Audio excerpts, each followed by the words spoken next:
Welcome back to Conservative Conversations. I'm your host, Reid. And I'm Frank. Today we're going to be talking about the new Speaker of the House and the possible implications of Syria being bombed. So let's talk about it. Listeners, before we get started, I want to remind you to please subscribe on your favorite podcast platforms. You can find us on Apple Podcasts, Spotify, iHeartRadio, Stitcher, and many other platforms. You can also subscribe to our channel on YouTube. And to start off, I'm going to be talking about the Daily Wire's new children's show app or streaming service, whatever you want to call it. A couple years ago, they had announced that they would be investing a whole bunch of money into creating kids content because they already have their own catalog of original programming. They got a couple movies and various types of shows on their Daily Wire Plus service. But they announced that they wanted to invest a bunch of money into children's content after videos of executives and creators at Disney were discovered talking about how they're putting the queer agenda and gender ideology into their children's programming. Right. So they recently finally announced and released the service. It's called Bentkey. It's Bentkey. The name comes from one of the co-founders, Jeremy Boring. He used to work at a theater, I think in his late high school days or something like that. Uh-huh. And he was in charge of something at the theater, and they gave him a key to access the theater, and one day the key bent in the lock, and he kept that key with him. He wears it as a necklace, because his time working at the theater was good. Yeah, good and informative, and not informative, but what's the word I'm looking for? Not informative, but Educational or something? no, it shapes you. There's a word I'm looking for. Whatever it is, it was important to him. I'll sum it up that way. So that's kind of what where the name of the company comes from, and they launched with I think about 4 or 5 of their own original shows, and then about a dozen other licensed content. And those who have annual membership to their Daily Wire Plus subscription get free access to Bentkey. So I actually did download that app and watch some of the kid shows, and they seem pretty good. I've been even trying to get one of my good friends who has a little 1-year-old and a couple of other kids in the house to have them check it out. Because it's important to have content for children's programming that isn't necessarily ideologically driven or overtly political, like is often found in some of today's programming, even from Disney itself. Yeah, or even, you might even just say, or raunchy or dirty. Right, yeah. I mean, these shows today... Or just mindless, that's another thing. Yeah, these shows today are not suitable to children, so... Right, yeah. So I thought it was good that they've done that, and it's very important because they announced the new service on the 100th anniversary of Walt Disney starting the Disney Company. And they picked that date mostly because, like I said, they wanted to be able to provide content. Yeah, counter content. Yeah, counter content to what Disney's currently making. Right. And because it's also a counter movement, counter culture, counter jamming, counter, whatever, all kinds of stuff. So, yeah. And in the launch video that they put out about the service, Jeremy Boring talked about how Walt Disney made the company to make wholesome, family-friendly children's content, and how today the company doesn't really follow those values, and they thought the 100th anniversary of Disney starting the company was a good way to contrast, maybe, sure, or showcase the values that they're hoping to or juxtapose. Right, yeah, that's a good one too. Mm-hmm. And if there's anybody listening who has young kids, most of the content on there right now, I believe, is more for younger children, like 3 to 7. But they do have some stuff that's more for like your middle school and early high school kids. And they're also going to be adding more content over time. I believe right now they got about 150 episodes of shows. And they're adding more every Saturday because they're trying to bring back Saturday morning cartoons. And I will have a link in the show notes to the Bent Key website if anybody does want to check it out. I believe right now they're only offering an annual subscription for $99 a year, which is pretty comparable to what you pay at other streaming services. But right now, I'd say the only downside is just their volume of content's not as large because they're just getting started. But over time, they'll have more stuff available, and it'll certainly be worth the price. And if you want any recommendations, you can check out, I believe the name of the show is Chilla Time. It's a short animated show about these family of chinchillas. That was pretty good. I thought it was kind of funny. Mm-hmm. And then there's another one called Wonderful Day with Mabel McClay. It's sort of a Mr. Rogers-esque type show, except the lead is female, Miss Mabel McClay. And it was pretty good. She's got like this little puppet dog, his name Jasper. He was pretty funny. So it was pretty good stuff. I hope they continue to provide that for families looking for an alternative to what's out there today. I think that's really cool. Mm-hmm. I mean, I'm really glad. I can see why you brought up this story here. Not only because you're a Daily Wire subscriber mm-hmm. and a fan, because they're not a sponsor. Right, I was just going to say, yeah, they're not sponsoring me or the show. I'm not getting paid any kind of way. Exactly. I just think this is good. Good that they're doing it. And that's what I want to say is I can see why you're saying it here, because we also believe like them, in many ways. And that's, I think there is a desire and a hunger mm-hmm. out there for wholesome and alternative content. Right. Just like there are people who wake up out of their dazes on mm-hmm. the left and come to their senses, come to reality, and really go out and fact find and have their eyes open and get red pilled, mm-hmm. as they say, and this kinds of stuff. So I just think it's wonderful in that sense, because there is a desire for it. Right. But I also think it's good for, one of the things I like is writing. Mm-hmm. It's good for writers. These writers have been on strike and all this stuff because they want more and more and more. Right. But they write the most vapid content. And I hear some of my coworkers say, "Oh, I wish my favorite shows would come back on. These writers are on strike. My seasons are off, whatever." I don't know what they're talking about because I don't follow any of this stuff. It doesn't affect me. But as somebody who likes to write, I just think, oh, what a shame, because somebody could be writing. Yeah. And maybe even better than this drivel that they turn out anyway. Right. So when they do choose to write, when they deign it worthy of their, their talent to write this drivel. So I think it's good for writers. I think it's good, sort of for industry. It's good to have alternative content. It fills a vacuum. Yeah, exactly. It's wonderful. It's wonderful for conservatives, for the movement. Right.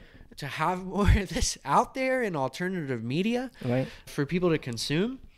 And, I didn't obviously watch all the stuff that's there. I sampled some of it.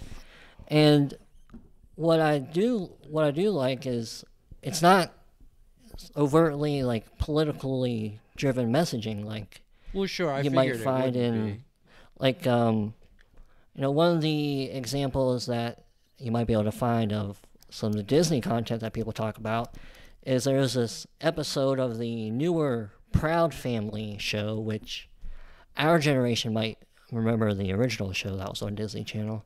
Mm-hmm. But there's a newer one, and there's a clip out there that you could probably find. I don't have it. I'll try to find it and link it if I can.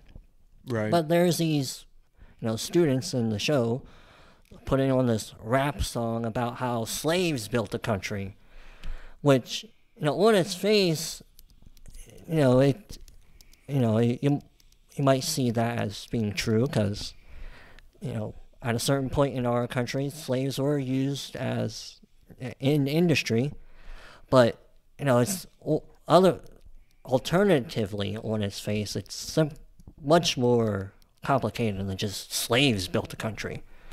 And that's the kind of messaging you're getting from Disney in your children's programming. And and also, like I mentioned, the gender ideology, stuff like that.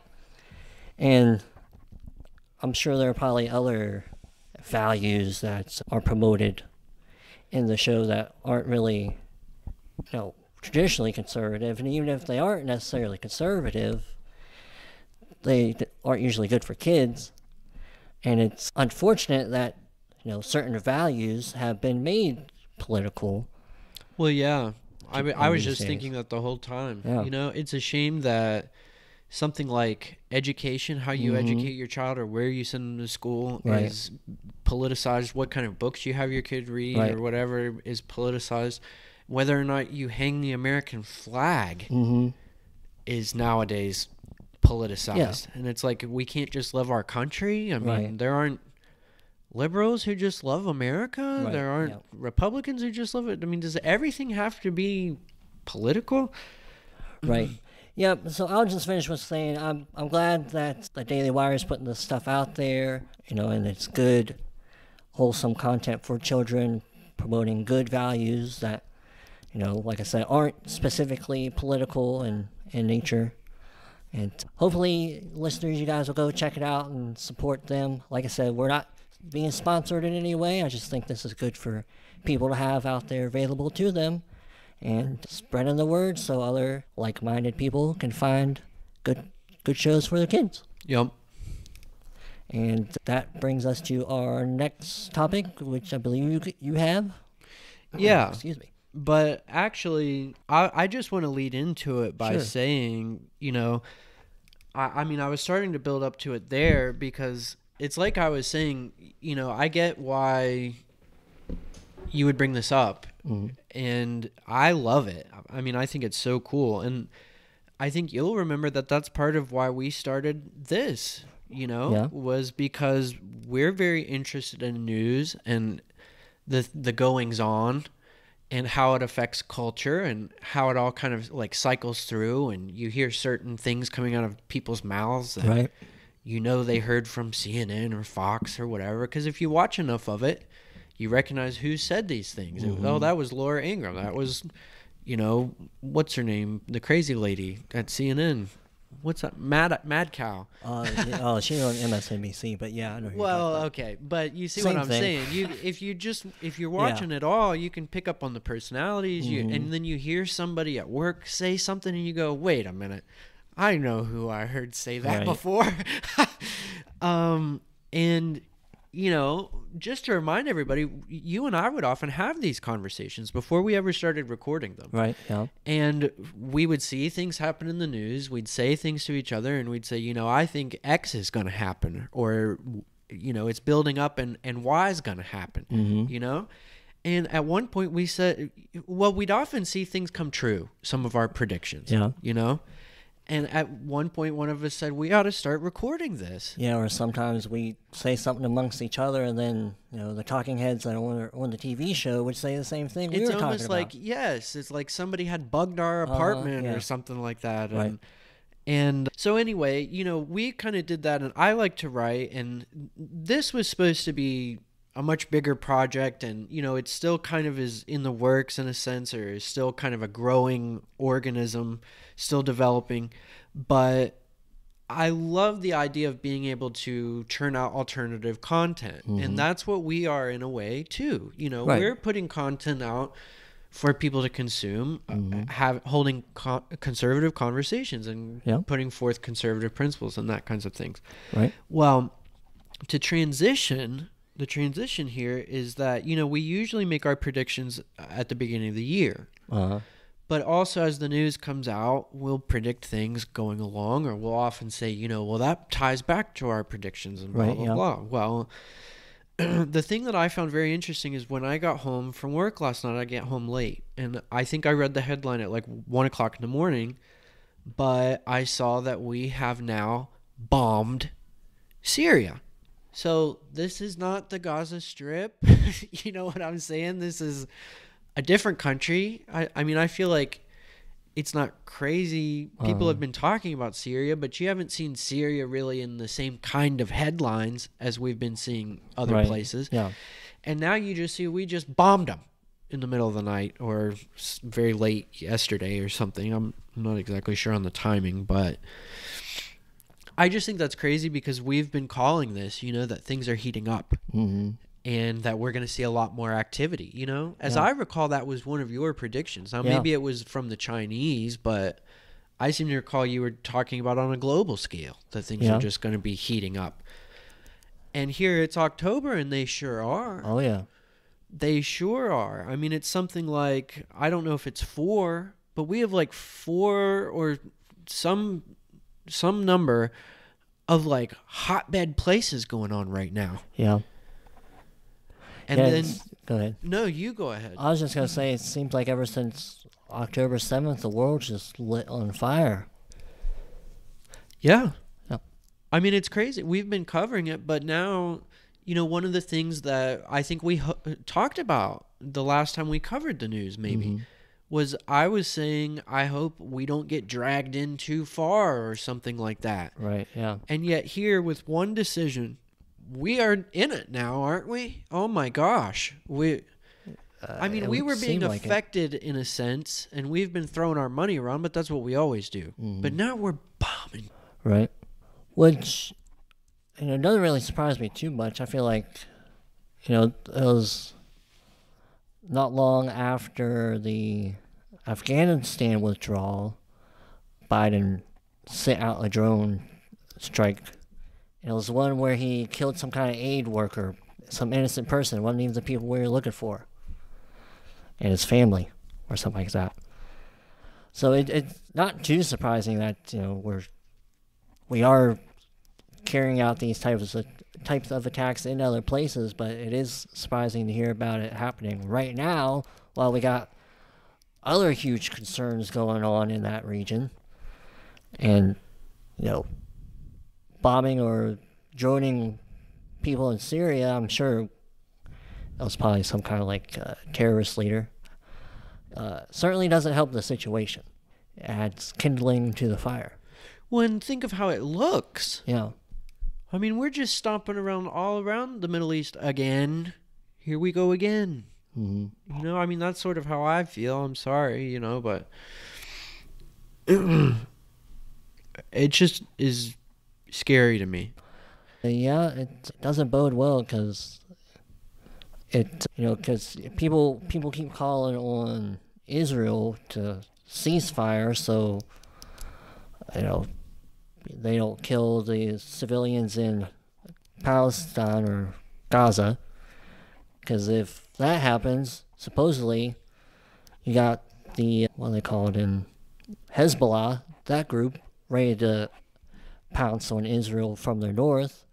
And then if they get in, we're most likely going to have to get in even more to help Israel, because at some point they'd be overwhelmed, have to fight Hamas in the south and then Hezbollah in the north.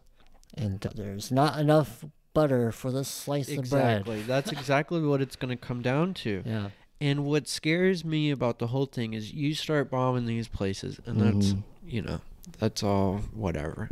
Another thing in the headline is we had another crazy person here in the United States go on a rampage or whatever. Oh, yeah.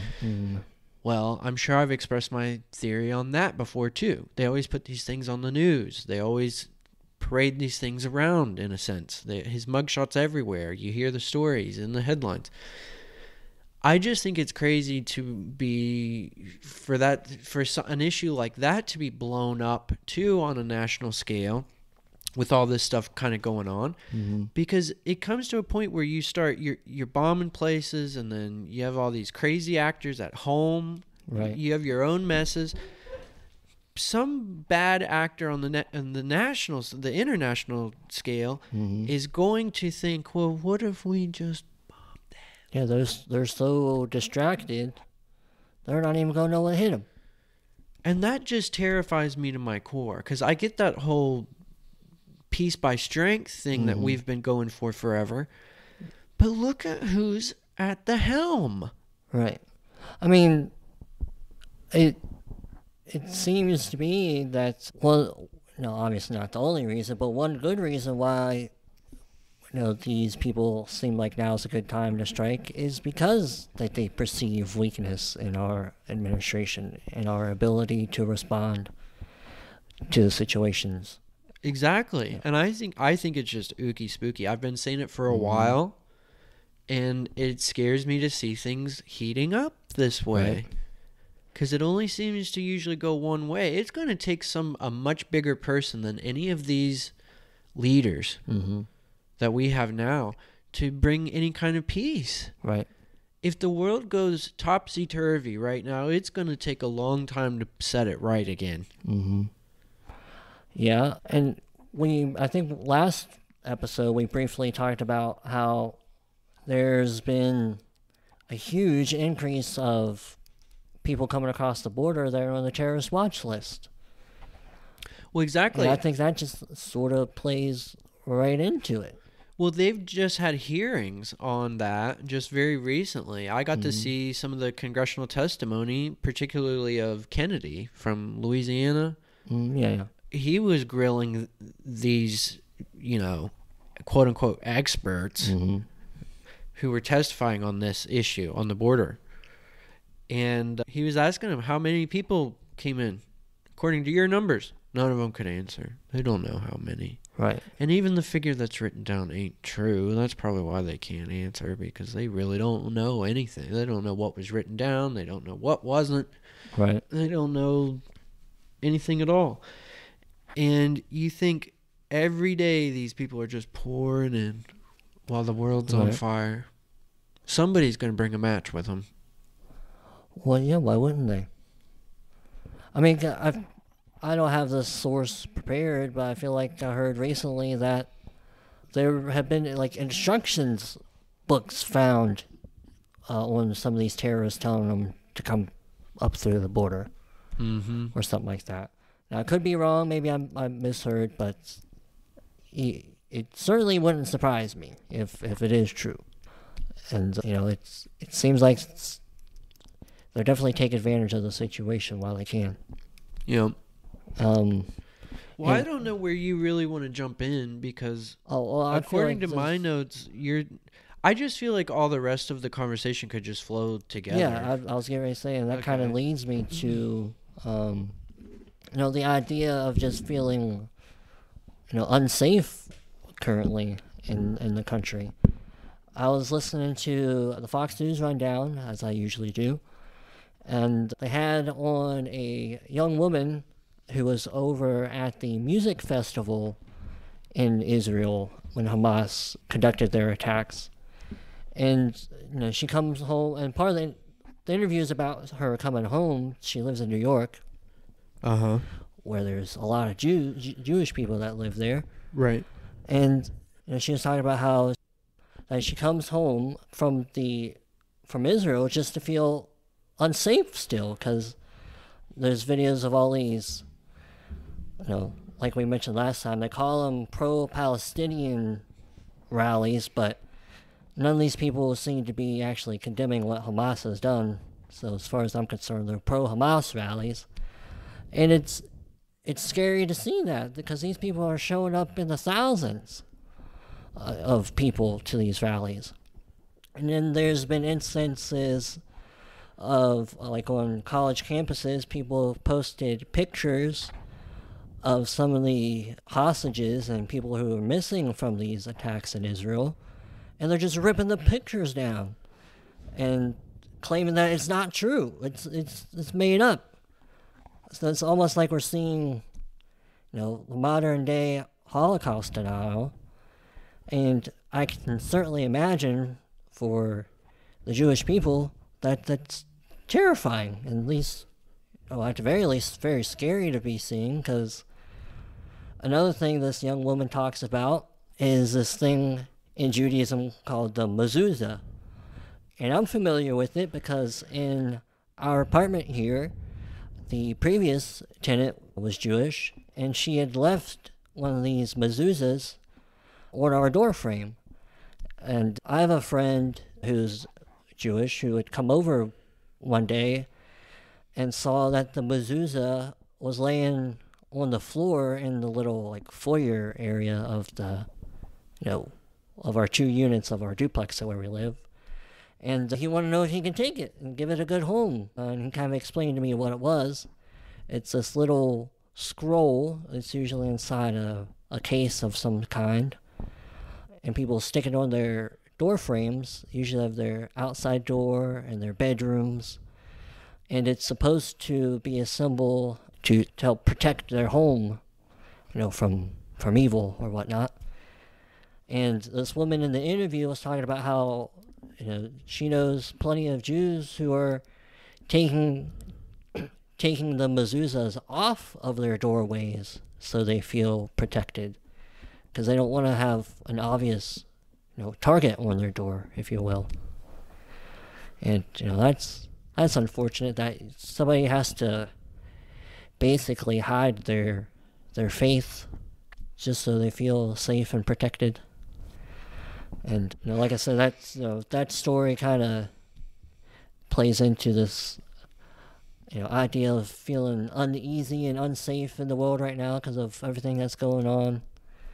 And I just thought that was a pretty interesting story, especially since she mentioned the mezuzah, and I knew what that was because there used to be one on our doorway. But it now has a good home where it can actually be appreciated. Well, it is a good story. And one of the beautiful things about this country is, we were founded on religious freedom. And people of all walks of faith should be able to identify with that story. And especially over there, it's not just a hotbed of activity, but it's a hotbed of religion, too. Oh, yeah. And people of the different faiths ought to be able to, good people of the different faiths ought to be able to, get along and acknowledge certain truths about life. And one of these is you ought to be able to just call out the bad actors. Right. And that should just be done. Yeah. And it is shameful that we have these people running around like openly supporting terrorism. That's shameful. Yeah, it is. And I don't know why exactly they're doing it, especially here. One of the things that I think is, they've sort of formed these political coalitions. Yeah. Where like the gays support the Muslims and the Muslims support the gays. Which is kind of silly because, But you see what I'm saying, don't you? Yeah. And it's just like political action committees or whatever that they've created. And they're only for political purposes. Right. It's, the reason why you see these Queers for Palestine signs is because of the idea of these, like, the victim class. They see the Palestinians in Gaza as victims just as they see, gay people and, even black people, minorities here in America. The same way, they're a victimized class fighting against the power structure, and in this case, the power structure would be, the Jewish people in Israel and the Jewish and state in a of way, Israel. that's why I wondered about why they do it here. But in a way, it's like what's happening here too. Well, I mean, because they don't want us to support Israel. They don't want us to whatever these different things. Right, and certainly not to be or to take away from what's kind of at the heart of these attacks on Israel, but it's in a way it isn't just anti-Semitic; it's anti-Western in general. Because they don't like Western society, and they don't like the structures we've created in the Western world. They want to see them demolished and gotten rid of. And one of the things they chant at these rallies is from the river to the sea, Palestine will be free. And if you know your even a little bit of geography in the area, from the river, which is the Jordan River, to the sea, the Mediterranean, is Israel. That's Israel that they're talking about. From the river to the sea, Palestine should be free means getting rid of Israel as a state and presumably the Jewish people there. And to do that, if they were actually get rid of the state of Israel, in my opinion, I see it as not only an anti-Semitic move, it's anti-Western and even anti-Christian and even somewhat anti-Muslim, the non-radical branches of it.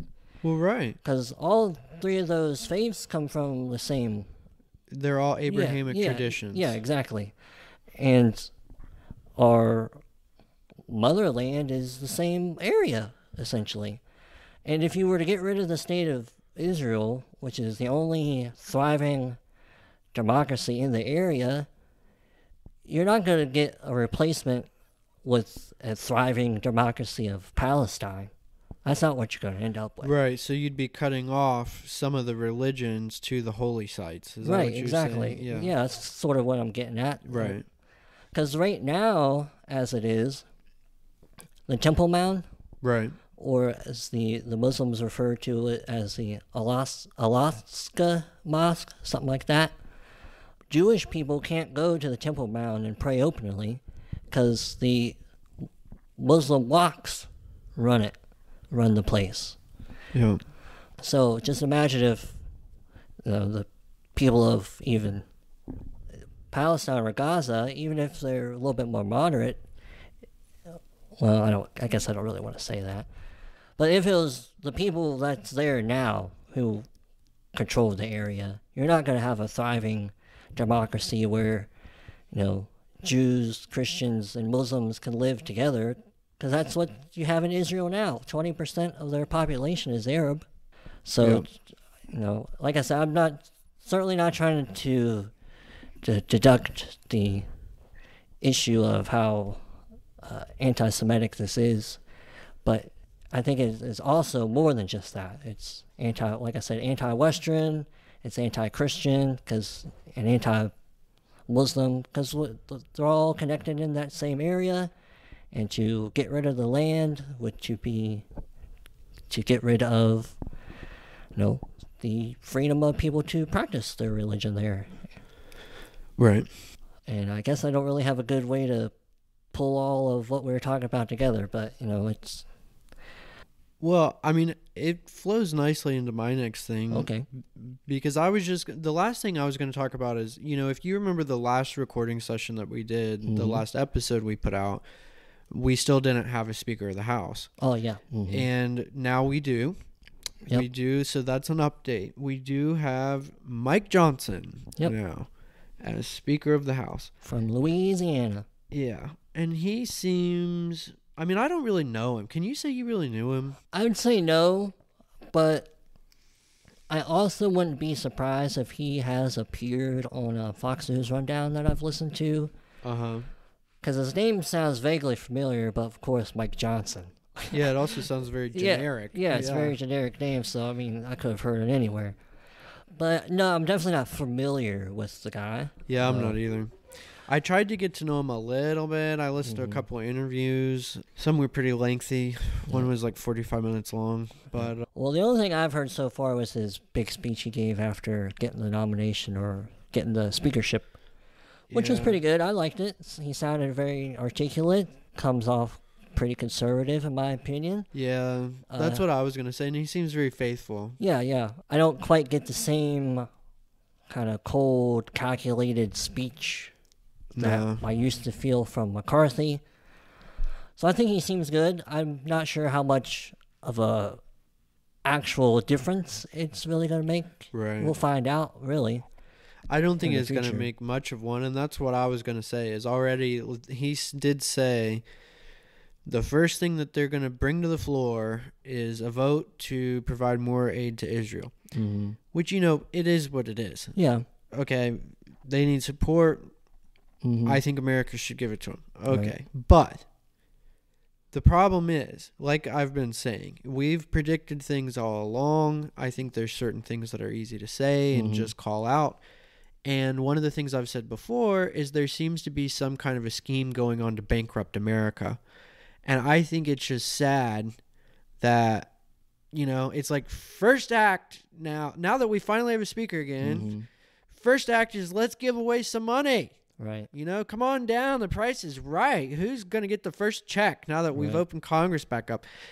And I mean, in a way, I get that because the House, they're appropriators. They decide how the money is going to be spent. But also, in a sense, I just think it's kind of sad because, one of the good things is he did say strongly that they decoupled it with the funding from Ukraine. They're not going to go together. That was going to be my, devil's advocate argument. Right. If I were going to make one. I think they wanted to get that out there to fight against Joe Biden, wanted to push through this $100 billion of multi-aid to different countries. Right.